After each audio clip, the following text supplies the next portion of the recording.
Coucou tout le monde, bienvenue sur une nouvelle interview des audacieuses inspirantes. Et aujourd'hui, c'est Pamela qui est venue nous révéler ses pépites qui font d'elle aujourd'hui une femme qui est audacieuse et inspirante. Bonjour Pamela, bienvenue. Bonjour Christa, merci beaucoup. Bonjour à toutes et tous. Merci pour ton invitation, Christa. Merci à toi d'avoir accepté. Je me réjouis de découvrir tes pépites. Alors peut-être avant de passer aux fameuses pépites que tu nous vas nous partager aujourd'hui, qui es-tu Pamela pour les personnes qui vont te découvrir sur l'interview?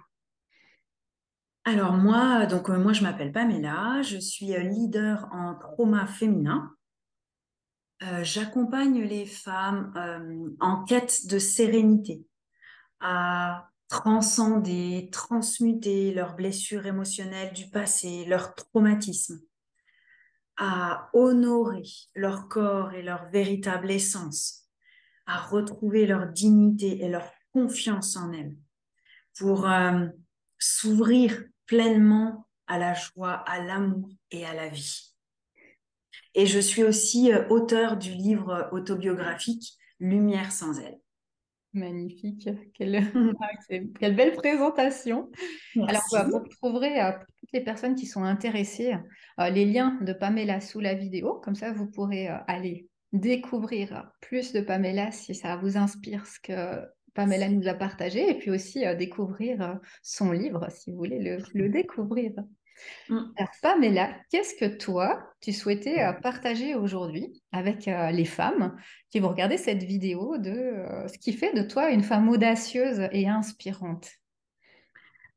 Alors, moi, une chose vraiment qui est primordiale pour moi, qui est vraiment indispensable, c'est l'espoir. L'espoir, pourquoi? Parce que on a pu vivre euh, les pires horreurs inimaginables, les pires traumatismes qu'ils soient.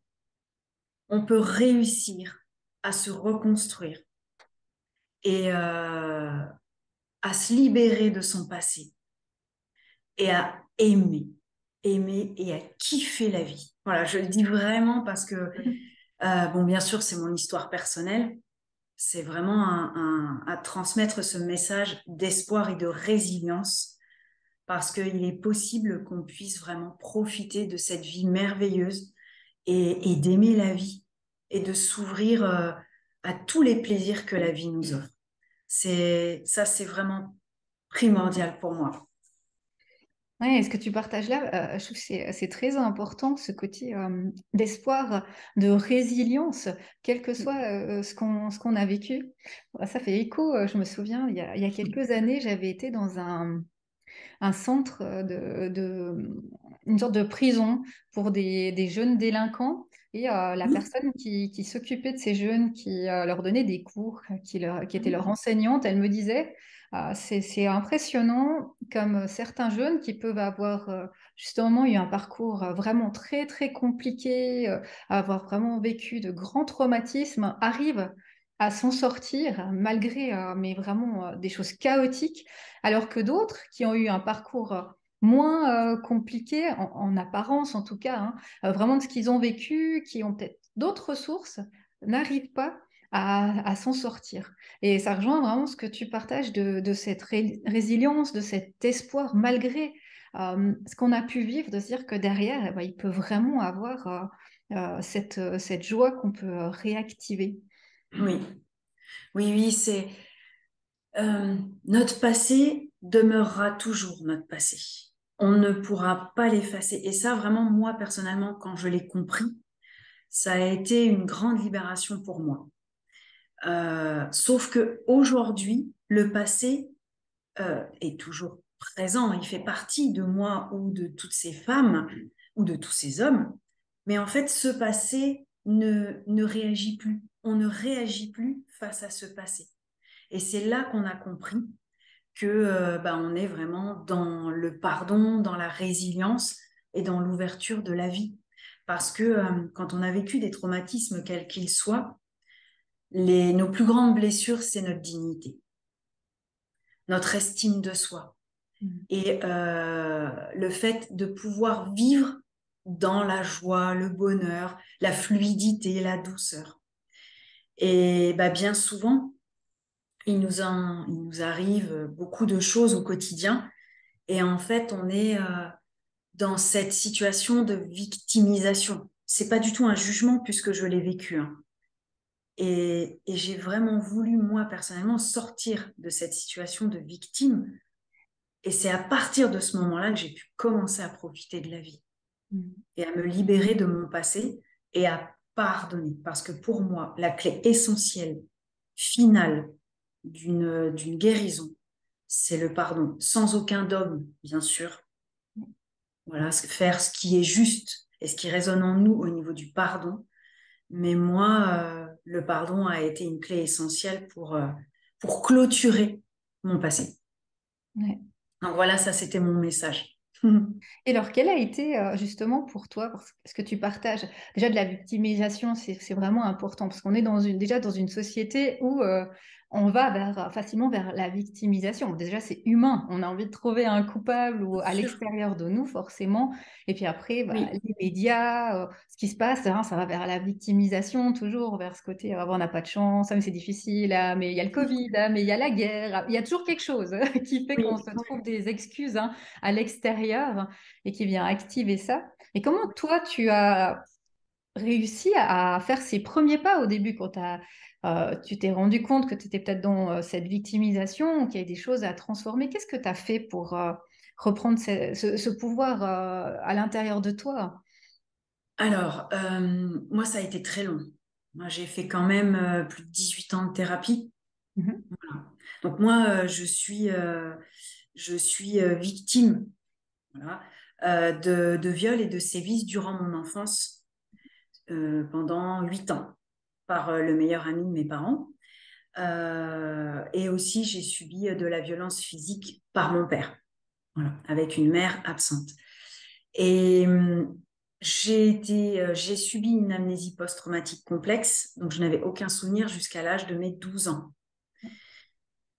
Le déclenchement, entre guillemets, parce que j'étais juriste avant, voilà, je détestais l'injustice. Mhm.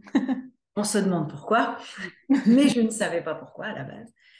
Le déclenchement a été l'envie d'avoir un enfant. Et je savais que j'allais avoir un garçon. Et il était très difficile pour moi d'accepter d'avoir un garçon. Mais je ne savais pas pourquoi. Et j'avais peur d'être violente avec lui. Mhm. Donc là, ça a été le déclenchement de mon chemin de guérison. Et petit à petit, j'ai connu la médecine traditionnelle chinoise. Je me suis inscrite parce que j'ai une thérapeute en médecine traditionnelle chinoise qui m'a guéri mon asthme sévère, mes allergies, alors que j'étais vraiment avec beaucoup de médicaments. Donc j'ai voulu savoir ce qui s'était produit dans mon corps pour en arriver à un tel résultat. Et là a été vraiment le début de ma prise de conscience de mon corps. Mais j'étais encore dans cette situation de victimisation, hein. Mais en fait, on a des étapes. On peut pas. Et oui, j'aurais bien voulu en être aujourd'hui celle que je suis en peu de temps, mais c'était pas possible. J'avais tellement de choses à traverser, à transcender, à transmuter. Donc, chaque étape a été importante dans ma reconstruction. Donc déjà, j'ai pris conscience que j'avais un corps, puisque moi, j'avais une dissociation complète. Je n'avais pas de corps. Voilà. Moi, il n'y avait que mon mental, mon cerveau qui fonctionnait, ma tête. Et la médecine traditionnelle chinoise m'a beaucoup aidée sur mes émotions, prise de conscience de mon énergie, de mon corps, de ce que mon corps voulait m'exprimer, parce que moi, j'ai eu beaucoup de maladies. Et au fur et à mesure, bah, les bonnes personnes sont venues sur mon chemin et j'ai avancé au moment juste pour moi jusqu'à retrouver ma mémoire en 2019 et 2020 de ce Ouais, qui m'était c'est arrivé. récent. Mhm. C'est tout récent et je ne pensais pas découvrir autant de choses. Oui, Ouais. Et je trouve que ce que tu partages aussi, c'est très important. De un, d'aller à son rythme. parce que c'est vrai, on a envie des fois que ça aille vite, que ça aille plus vite. Oui, oui, On va se dire, mais maintenant, moi, je veux que ça soit derrière moi. J'ai envie d'avancer, j'ai envie que ça change. Et puis finalement, se dire, ben non, c'est pas comme ça. Il faut accepter que ça se fait par étapes, qu'il y a besoin de prendre des moments d'intégration, oui, vraiment d'y aller petit pas par petit pas, et que peut-être que pour une personne, ça peut avoir été différemment, peut-être plus vite, en tout cas en apparence, parce qu'on on ne sait jamais ce que vit quelqu'un, hein, mais vraiment mm, d'accepter que pour nous, ça va à ce rythme-là. Et puis comme tu l'as aussi très justement partagé, que chaque chose et chaque personne qu'on rencontre sur notre chemin, elle est là au bon moment. Et qu'il y aura, quand on commence à travailler, la bonne personne qui viendra au bon moment là pour nous dire, bah voilà, je peux t'offrir telle chose, je peux te parler de ça, comme tu as eu avec la médecine chinoise. C'est-à-dire, OK, il y a oui, quelque chose sur mon chemin qui se présente. Et là, et c'est quelque chose à laquelle j'ai jamais pensé, peut-être même que je savais même pas que ça existait. Et d'un coup, je dis, bah voilà, j'essaye, je vois. Waouh, c'est exactement ça. Et petit à petit, ben, les choses, elles viennent là sur le chemin pour nous accompagner à avancer. oui, oui, oui, je suis entièrement d'accord avec toi. Moi, à la base, j'étais très cartésienne. Donc, moi, médecine traditionnelle chinoise à l'époque, oui, bon, allez. Et en fait, j'ai tenté. J'ai tenté et bah, j'ai bien fait de tenter. Et vraiment, en fait, on est dans une quête de guérison. Moi c'est vrai, bon, moi, j'étais en survie pendant tant d'années. Là, j'ai 46 ans. Euh, Moi, je voulais vraiment vivre et ne plus survivre. Donc oui, à un moment donné de ma vie, j'étais dans une quête de guérison parce qu'il fallait que je m'en sorte. Mais il y a des étapes. Et ça, je l'explique justement dans mon livre Lumière sans elle. Je ne pouvais pas tout faire en même temps. Et retrouver ma mémoire, ça a été vraiment en dernier temps. J'avais des flashs, mais après, ça m'a permis de comprendre aussi le cerveau, le fonctionnement du cerveau. Mais je n'étais pas prête il y a 4 ans en arrière, ou même 5 ans. Donc, chaque étape de reconstruction est primordiale. Et un jour, j'ai fait un accompagnement, je sais, je m'en rappelle plus, avec des habits, enfin les couleurs, et parce que moi on m'appelait la femme jogging. Mhm. Fallait que je me cache. Voilà. Mhm. Oui. Je le mentionne aussi dans mon livre. Moi, il fallait que je me cache. J'étais à col roulé, j'étais avec des pulls de mon compagnon. Plus c'était large, mieux c'était. Et lorsque j'avais effectué un long chemin d'éveil et de guérison, j'ai voulu travailler sur mon extérieur. Donc, j'ai rencontré une coach en esthétique extérieure, je me souviens plus du nom, désolée. Et je lui disais quand je serai guérie de mes viols. Mais elle me dit, mais Pamela, de la façon dont tu parles, tu es guérie. Et c'est vrai que, mais je la remercie parce que pour moi, être guérie, c'est vivre sereinement, bien, sans problème autour, en fait. Sans plus aucune émotion de tristesse, sans plus aucune peur, sans plus aucune angoisse. Et pour moi, là, j'aurais dit, bah oui, bah, je suis guérie de mon passé. Et cette femme m'a vraiment, je la remercie, elle m'a fait vraiment prendre conscience. Mais oui, mais je suis guérie de ces viols. Mhm. Oui, j'ai peut-être encore du chemin, mais oui, je suis guérie. Enfin, et ça, j'ai envie aussi de le transmettre parce qu'on est dans une quête de guérison en permanence. Et pour chaque personne, une guérison, c'est la vie est belle, on n'a plus de peur, on n'a plus de tristesse. Mais non, nous Mhm. sommes humaines, nous sommes humains et nous vivons dans une vie incarnée. Oui. Et, et accueillons nos émotions. Et encore aujourd'hui, et j'ai plus de 19 ans de thérapie derrière moi, ben oui, j'ai le droit d'avoir des émotions, j'ai le droit d'être triste, j'ai le droit de ressentir un peu de peur. Et ça ne veut pas dire que je ne suis pas guérie de mon passé. Ouais. Ouais, ce que tu partages là, c'est essentiel justement souvent des personnes qui sont dans cette quête de mieux, que ce soit de guérison ou Oui, de oui. bien-être, hein, et qui sont dans cette recherche sans fin et qui trouveront jamais, comme tu le partages très justement, parce qu'on est des êtres humains et c'est pas parce qu'on est des thérapeutes, des coachs, qu'on a écrit des livres, qu'on peut tout savoir qu'on n'est pas des êtres humains avant tout, avec des adversités, avec des deuils, avec des séparations, avec des blessures, avec des imprévus. Et ça fait vraiment partie de la vie. Et tout ça, c'est essentiel parce que si on est toujours dans cette quête d'un idéal, on l'atteint jamais et on est dans cet épuisement de se dire, mais j'y arrive pas, je suis pas capable. Pourtant, j'ai tout essayé, j'essaye telle méthode, j'ai été voir tel thérapeute. Et finalement, d'aller dans cette acceptation d'être un être humain avec ces moments de moins bien, avec les aléas de la vie autour de soi, avec tout ça, c'est essentiel pour cheminer, pour avancer, pour être pleinement aussi présent à qui on est, à ce que l'on fait. Et ça, c'est essentiel, effectivement, et c'est important comme tu l'as mentionné, de le dire aux personnes qui peuvent être dans cette quête sans fin d'un bien-être qu'ils trouveront malheureusement jamais. Désolée pour elles si elles nous regardent, mais Hum, c'est une hum. réalité d'arrêter de chercher cet idéal.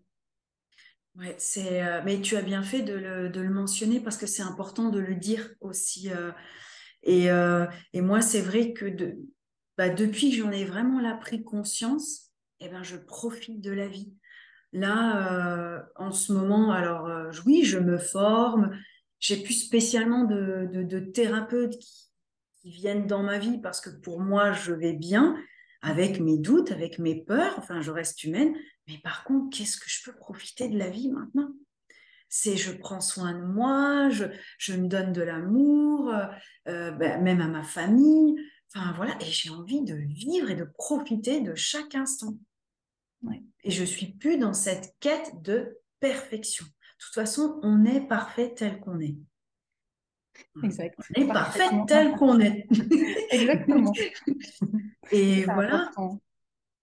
Et avec, on a nos ombres. Alors, entre guillemets, nos ombres et nos lumières. La médecine traditionnelle chinoise, c'est de la dualité dans le yin et le yang. Oui, oui, C'est de l'équilibre. Et on est, des fois, oui, on a des émotions et c'est OK. Et en fait, les accueillir et de s'aimer tel qu'on est. oui. Voilà, c'était mon message. Ouais, et merci pour ce beau message. Ouais, pour terminer, cette image du yin et du yang, c'est exactement ça. Hum, Chacun de nous, on a ses parts lumineuses, ses zones d'ombre, ce passé, des choses qui sont là. Et finalement, c'est ce qui fait de nous la personne qu'on est dans notre ensemble, dans notre authenticité, dans notre vérité. Et c'est ça qui est beau dans la vie. Et comme on dit toujours, hein, il y a hum. pas d'ombre sans lumière, il n'y a pas de lumière sans ombre. Voilà, Exactement. tout est dualité, tout est comme ça, blanc, noir, mélange. Et c'est important de le voir comme ça. Et la vie, elle est comme ça, justement. Elle est jamais toute rose, toute belle, elle est jamais toute noire, toute sombre. Et c'est vraiment d'aller utiliser ces couleurs pour en faire ce que nous, on veut en faire. Parce que comme Oui, tu l'as très bien mentionné, on est les créateurs de notre vie et à un moment quand on sort de cette victimisation et qu'on en prend conscience et qu'on se dit mais attends c'est moi qui ai les clés de ma vie, c'est moi qui ai le pouvoir sur ma vie, ben là oui, on peut vraiment activer toute cette palette de couleurs, aller dans ces acceptations, oui. effectivement. Par contre, c'est quand même nécessaire, alors ça reste ma vérité, d'avoir un chemin de guérison quand même. Parce que moi, aujourd'hui, je ne pourrais pas être là en disant que je m'ouvre à la vie sans avoir transcendé et transmuté tous mes traumas. C'était impossible pour moi. Enfin, moi, j'étais plus en survie. Donc, Ouais, c'est quand même important ce chemin de guérison, mais pas cette quête de guérison permanente. Voilà, c'est vraiment deux choses différentes ouais. pour moi. Oui, très juste ce chemin de guérison aussi, je pense. Alors tu me diras si tu me rejoins, d'être justement accompagné par des personnes compétentes, des personnes sur qui on peut compter, sur qui on peut avoir confiance, qui nous amènent vraiment sur un petit bout sur le chemin, hein, qui nous accompagne, j'ai envie de dire, un petit bout sur notre chemin de guérison pour avancer. Oui, exactement. Bah, merci, Pamela, d'avoir pris ce temps avec nous aujourd'hui pour nous parler de ton parcours, d'avoir eu aussi cette authenticité de te livrer à nous ici dans cette interview. Bien sûr qu'on pourra retrouver tes liens et ton livre ici pour les personnes qui ont envie d'en savoir plus sur ton histoire, ton chemin de guérison. Et à bientôt. Merci à toi, Christa, et merci à toutes et tous pour votre écoute. À bientôt. À bientôt.